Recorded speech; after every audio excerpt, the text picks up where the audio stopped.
Mr. President, let me begin by congratulating you on your election as the President of the Council.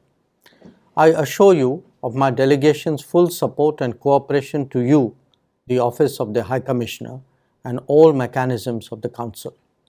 India remains committed to working with Council members and observers for promotion and protection of all human rights. India's approach to human rights is rooted in our democratic principles and pluralistic ethos. Our Constitution guarantees protection of civil and political rights and provides for progressive realization of economic, social, and cultural rights. Our society and polity are anchored by our institutional strengths of an independent judiciary, robust media, and vibrant civil society. These values have continued to inform India's policies domestically and globally. And therefore, I believe we have much to contribute. Mr. President, 2024 is an important year for India's democracy, with nearly 960 million voters gearing up to exercise the right to vote. This is not merely a political exercise, but a celebration of democracy, a festival where every voice resonates and every vote counts. In a world where the principles of democracy are constantly tested, India stands as a beacon of hope and resilience, showcasing the power of the people to shape their collective future. The multiple crises facing the world have highlighted the glaring global inequities. Naturally, then, it was with a sense of exceptional responsibility that we took up G20's presidency last year. On India's initiative, the African Union became a permanent member of the G20.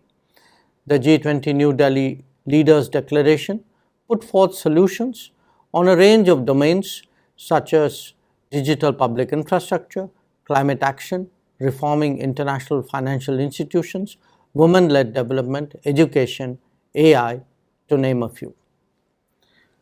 As the world's most populous nation and fifth largest economy, India always stands ready to share our experiences and expertise with those who wish to benefit from it.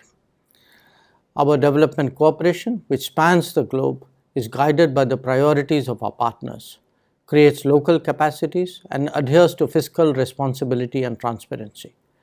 India has been at the forefront of lending a helping hand when it is most needed. We demonstrated this during the COVID pandemic, also as first responders in disaster emergencies like in Turkey and Syria last year, and when Sri Lanka experienced a severe economic crisis. Under Prime Minister Modi's vision of inclusive development with everyone's participation, trust and contribution, India is firm in its resolve to ensuring a life of dignity for our people. With our priority to gender empowerment, in a recent path-breaking legislation, 1/3 seats were reserved for women in our legislatures. Our rapid progress in meeting SDG targets, financial inclusion and democratization of technology will be of help to other countries on a similar journey. We have, thus, taken a lead to forge partnerships such as International Solar Alliance, Coalition for Disaster Resilient Infrastructure, the Global Biofuel Alliance, and promoted initiatives such as the International Year of Millets to help countries address the challenges of climate change and food security. Mr. President, the conflict in Gaza is of great concern to us all. The humanitarian crisis arising from conflicts require a sustainable solution that gives immediate relief to those most affected. At the same time, we must be clear that terrorism and hostage-taking are unacceptable. It also goes without saying that international humanitarian law must always be respected. It is vital that the conflict does not spread within or beyond the region. And efforts must also focus on seeking a two-state solution where Palestinian people can live within secure borders.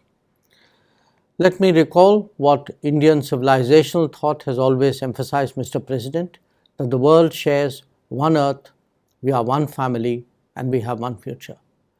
Both as a motivating vision and as a call for action, this Indian approach is one of recognizing that we are defined more by how much we are alike than by our differences, that the many are impacted by the choices made by even a few, and that this interconnectedness means that genuine dialogue as the only way to find solutions is not just an imperative, but in fact inevitable.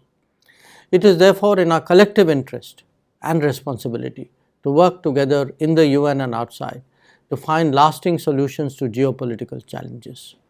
For this to happen, it is vital that we first recognize that for multilateralism to be credible, effective and responsive, it is now high time to reform outdated structures and fix systemic flaws and urgently make multilateral frameworks fit for purpose, reflecting current global realities. Mr. President, let me conclude by reaffirming India's steadfast commitment to global promotion and protection of human rights and to their enjoyment by our people. Thank you. Namaskar.